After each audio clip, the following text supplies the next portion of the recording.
Hello and welcome to Team Bond third grade. Over the last 2 weeks, we've experienced some coding opportunities sparked by the Hour of Code, which is being celebrated this week across the nation. Last week, we were able to jump in and code the Christmas trees in Washington, D.C. We also did some of the Flappy Bird code. And today in Media Center, Mr. Hester did coding with them in a variety of different platforms. And we were able to sample a bunch of other platforms today, including Tinker, Code.org, and some other things that children found across the web. So with all of this exposure to coding, I thought it would be neat to hear from my students on their reflections on the coding experiences, and in hopes that there's some neat things that they can share with us on how it impacted them. And we are going to continue to do a couple more hours of code this week just to get the momentum going, with hopes that maybe during some of our Team Bond goal time, which is like our genius hour, that children will continue this. So without further ado, I would like you to enjoy the reflections of my third graders from Glengary Elementary.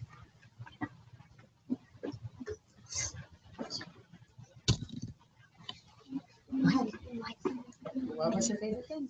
My favorite thing to do was tinker. Why? Because there's more than one thing you can do.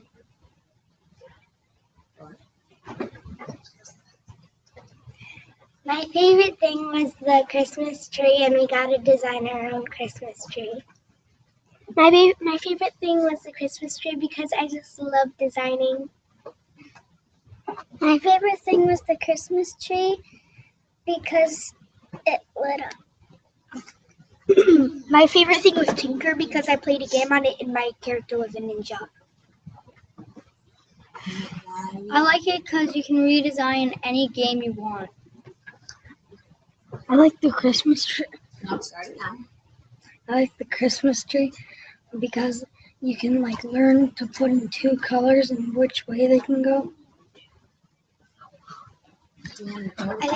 I like Tinker because you got to figure out ways to get to the candy. I like the Christmas tree because you can design it.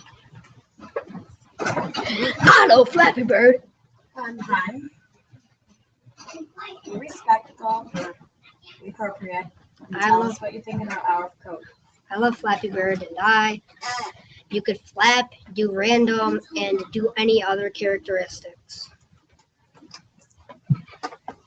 I like Flappy Bird because you could choose pretty much any person you want for the person to fly. I like Flappy Bird because you can flap and you can end the game and you can change your character. I like the Flappy Bird because it made it so you could make a man bat and whack your face into things. I like the Christmas tree because you could change it to different colors and because it can go up and down and stripes stuff.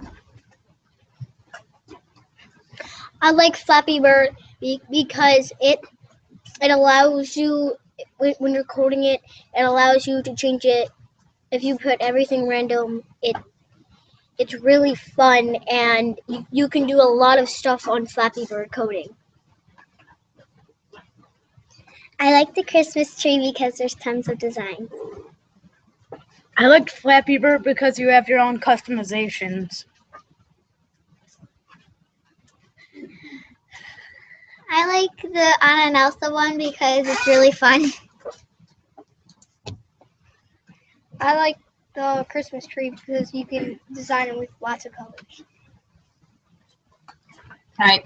Now, with all of that, you heard what their favorite types of activities were. Now, I would like to have a few students come up and maybe share about some of the challenges they faced or some of the lessons that they learned and how it might have helped them develop certain skills that they didn't even even know existed. So would somebody like to come up here and discuss some of those, the challenging things and the things that they noticed and learned from? All right, come on up.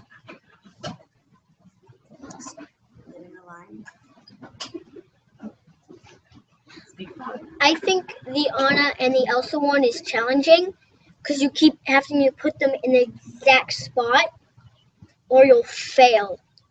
And you can and sometimes sometimes it gets really hard and you have to work really hard to finish. Great, stay right there.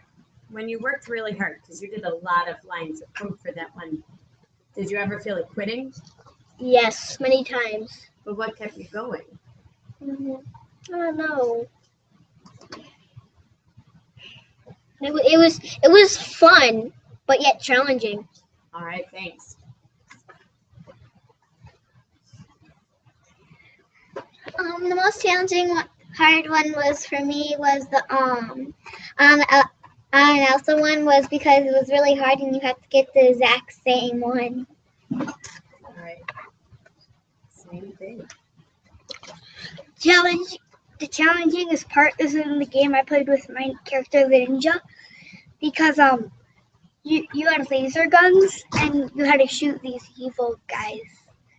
It was 2-player. It was multiplayer.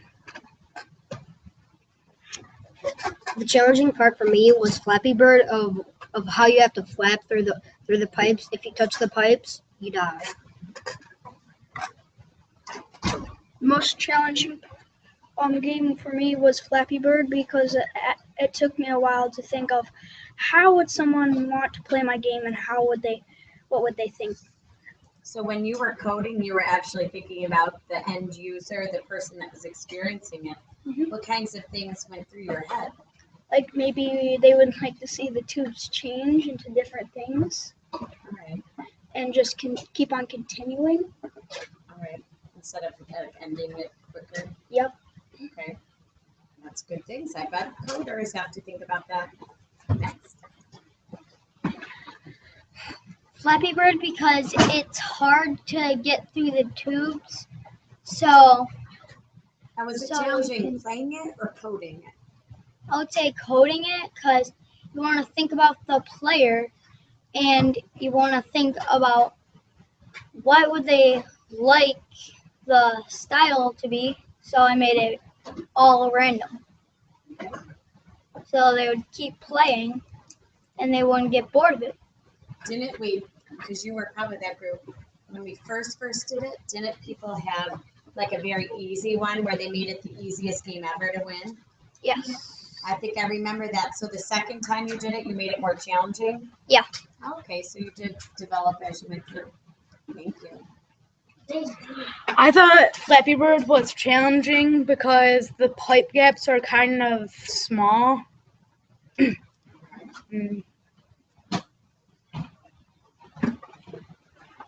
most challenging thing was Flappy Bird because you had to click the fly. My most challenging thing was Flappy Bird because sometimes it's really hard to go through the pipe sometimes. And with that, you see that there's a lot of positives with doing the hour of code because it does develop some skills as far as perseverance and giving them a fun opportunity to see the background of how websites and how apps are being developed. So throughout these children's life, they're going to be exposed to a lot more coding, and hopefully we'll have some future computer science professionals in our classroom. And I'm sure at one point in time, they're going to look back and remember their experiences and exposures the first time with Hour of Code. So thank you for promoting that in the Computer Science Week. And we look forward to even more opportunities with Hour of Code as the week goes on.